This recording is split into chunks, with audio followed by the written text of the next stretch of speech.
السلام علیکم ورحمۃ اللہ وبرکاتہ۔ الحمد للہ رب العالمین، الصلاۃ والسلام علی سید المرسلین وعلی آلہ واصحابہ اجمعین، اما بعد۔ رب اشرح لی صدری ویسر لی امری واحلل عقدۃ من لسانی یفقہوا قولی۔ رب زدنی علما، رب زدنی علما، رب زدنی علما، آمین یا رب العالمین۔ تمام تر تعریف، حمد، ثنا، کبریائی، بڑائی، بزرگی اور مجد اس خالق کائنات کے لیے لائق اور زیبا ہے جو ساری دنیا کا خالق، مالک، مربی اور منتظم ہے۔ درود و سلام ہو انبیاء اکرام پر، خصوصاً نبی مکرم رحمت للعالمین امام الانبیاء محمد صلی اللہ علیہ وسلم پر۔ اس مختصر سے درود و سلام کے بعد معزز سامعین اکرام، پچھلے کلاس میں اور اس کلاس میں بھی جو آیت مبارکہ آ رہی ہیں سورہ آل عمران کی، وہ مسلسل جنگ احد کے تعلق سے ہے۔ جنگ احد اسلام کی ایک تاریخی جنگ ہے، جو دوسری جنگ ہے۔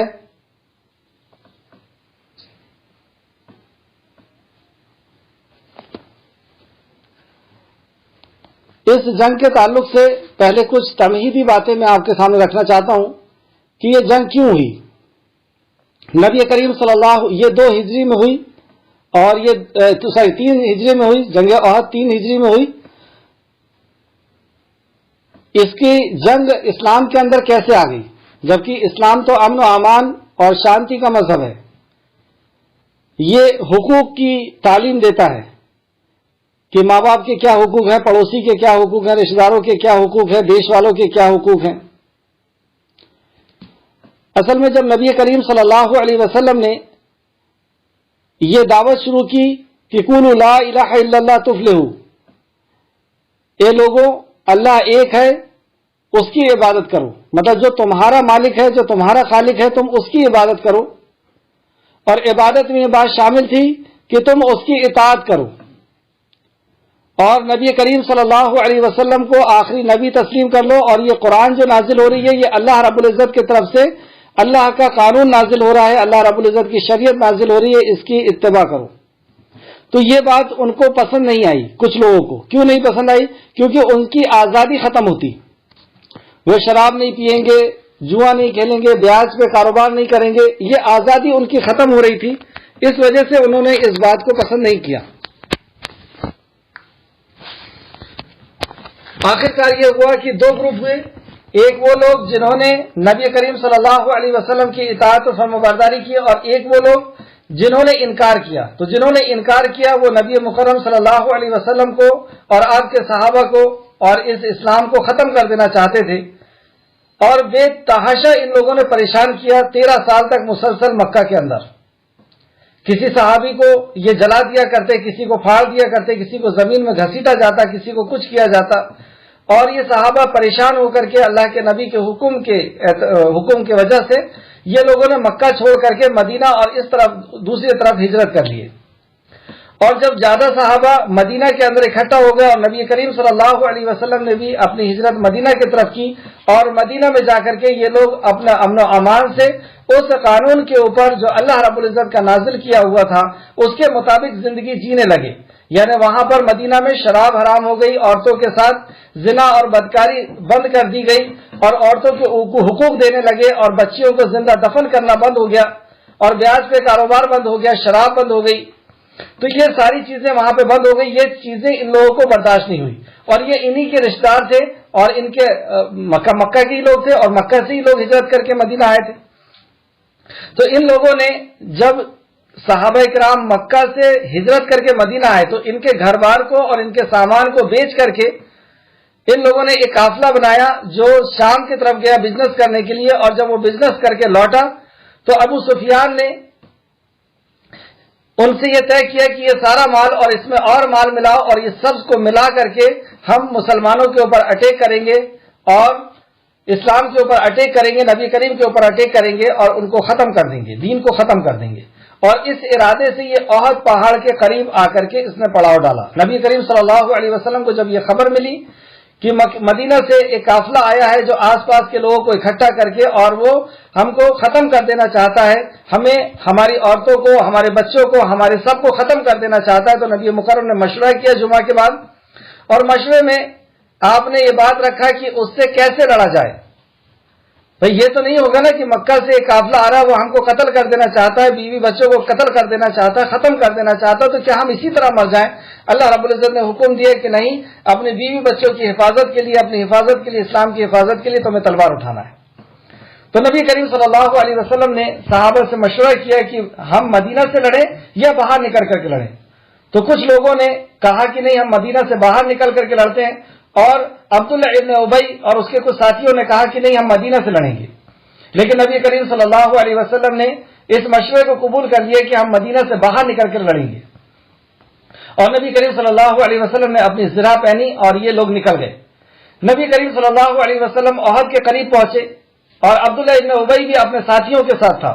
مطلب عبداللہ ابن ابی یہ منافقوں کا سردار، منافق اس کو کہتے ہیں جو زبان سے کہتا ہے کہ میں اسلام کو قبول کرتا ہوں، لیکن اندر سے وہ اسلام کو سے نفرت کرتا ہے، اس کے اندر شک ہوتا ہے۔ منافقت یعنی شک، کہ پتہ نہیں اللہ ہے یا نہیں، پتہ نہیں مرنے کے بعد زندگی ہے نہیں، پتہ نہیں یہ قرآن اللہ کا کلام ہے یا نہیں، پتہ نہیں نبی کریم صلی اللہ علیہ وسلم اللہ کے نبی ہے یا نہیں، اس طریقے کا یہ شک رکھتے ہیں، اور ان کے اندر جو صفات ہوتی ہیں وہ صفاتوں سے بہرحال پہچانے جاتے ہیں، جو ہم سورہ بقرہ میں پڑھ کر کے آ چکے ہیں۔ تو اس نے عبداللہ ابن ابی یہ منافقوں کا سردار تھا، جب جنگ کے قریب پہنچ گئے، احد پہاڑ کے قریب پہنچ گئے، تو اس نے اپنے ساتھیوں کو برگلایا اور ساتھیوں کو اکٹھا کیا، اور نبی مکرم اور صحابیوں سے کہا کہ میری مشورے کو نہیں مانا گیا، اور اس نے اپنے 300 ساتھیوں کو لے کر کے عبداللہ ابن ابی وہاں سے نکل گیا۔ اب بچے صرف 700 لوگ، اور جو اسلام کے دشمن تھے، جو امن و امان کے دشمن تھے، جو انسانیت کے دشمن تھے، جو اسلامیت کو ختم کر دینا چاہتے تھے، وہ 3000 تھے، اور ان کے پاس ہر قسم کے اسلحہ تھا، ہر قسم کا لڑائی کا سامان تھا، اور یہ صرف 300 لوگ تھے۔ تو اس وقت اللہ رب العزت نے آیت نازل فرمائی، آیت نمبر 121 جو ہم پچھلی کلاس میں پڑھ چکے ہیں۔ نبی کریم صلی اللہ علیہ وسلم لوگوں کو صبح سویرے لے کر کے چلے، اور صحابہ کرام کو جگہ بتاتے جا رہے تھے کہ تم کو کہاں سے کھڑے ہو کر کے اس جنگ کو کرنا ہے۔ کسی کو آپ نے پہاڑ کے اوپر کھڑا کیا، اور 50 تقریباً لوگ تھے جن کو کہا کہ یہ تیر انداز لوگ ہیں، اور آپ کو یہیں اسی پہاڑ پر کھڑے رہنا ہے اس وقت تک جب تک میں حکم نہ دے دوں۔ تمہیں اگر ایسا لگے کہ اسلام ہم لوگ ہار چکے ہیں، مسلمان ہار چکے ہیں، اس کے بعد بھی، اور ہماری چیل اور کوے بھی ہماری بوٹیوں کو اگر لے کر کے جائیں، چیل بھی لے کے جائیں، تو تم کو یہاں سے نہیں ہٹنا ہے، جب تک میں حکم نہ دوں تم کو یہاں سے نہیں ہٹنا ہے۔ تو وہ وہاں پہ تیر انداز صحابہ کو وہاں پہ کھڑا کر دیا گیا، اور بھی دوسری جگہ نبی کریم صلی اللہ علیہ وسلم نے سب کو کھڑا کیا۔ پھر آپ نے اصول بتائے کہ سب سے پہلے امن و امان کا پیغام دیا جائے گا، اگر وہ امن و امان کو قبول کر لیتے ہیں تو جنگ نہیں ہوگی۔ پھر آیت نمبر 122 میں اللہ فرماتا ہے مومنوں کو اللہ ہی پر بھروسہ رکھنا چاہیے۔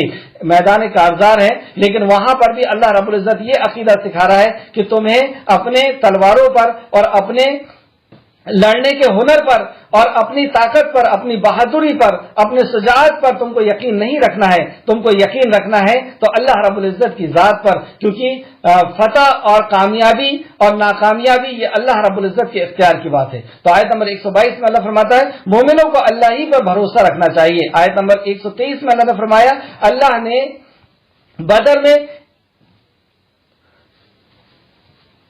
این اس موقع پر تمہاری مدد کی جب تم کمزور پڑ گئے تھے۔ پھر اللہ رب العزت نے ان کو یاد بھی دلایا کہ اس کے پہلے ایک اور جنگ ہو چکی ہے جو جنگ بدر کے نام سے جانی جاتی ہے، وہاں پہ تو تم صرف 313 تھے، اور تمہارا مخالف جو تھا، اور تم وہاں لڑنے کی نیت سے بھی نہیں گئے تھے، اور تمہارا جو مخالف تھا وہ بہت تھے وہ لوگ، لیکن اللہ رب العزت نے تمہاری وہاں پر مدد کی ہے، تو مدد سے تم کامیاب ہوتے ہو۔ اگر اللہ کی مدد نہیں آئے گی تو تم کامیاب نہیں ہوگے۔ تو گویا کہ اسباب کو تو اختیار کرنا ہے، اسباب کو تو یہ لوگ لے کر کے گئے تھے، تلواروں وغیرہ کو لے کر کے گئے تھے، لیکن اللہ رب العزت یہاں عقیدہ ان کو سکھا رہا ہے کہ اس کے بعد بھی تم اللہ کی مدد کے اوپر انحصار رہنا۔ اللہ رب العزت کی اگر مدد نہیں آئے گی، اللہ رب العزت کا رحم و کرم نہیں ہوگا تو تم کبھی غالب نہیں آ سکتے۔ آیت نمبر 124 میں فرمایا آپ کہہ دیجئے کیا مومنوں کو کافی نہ ہوگا کہ اللہ 3000 فرشتوں سے ان کی مدد کرے؟ اور پھر اس کے آگے فرماتا اللہ تم صبر کرو اور تقوی اختیار کرو گے۔ وہاں پر بھی صبر اور تقوی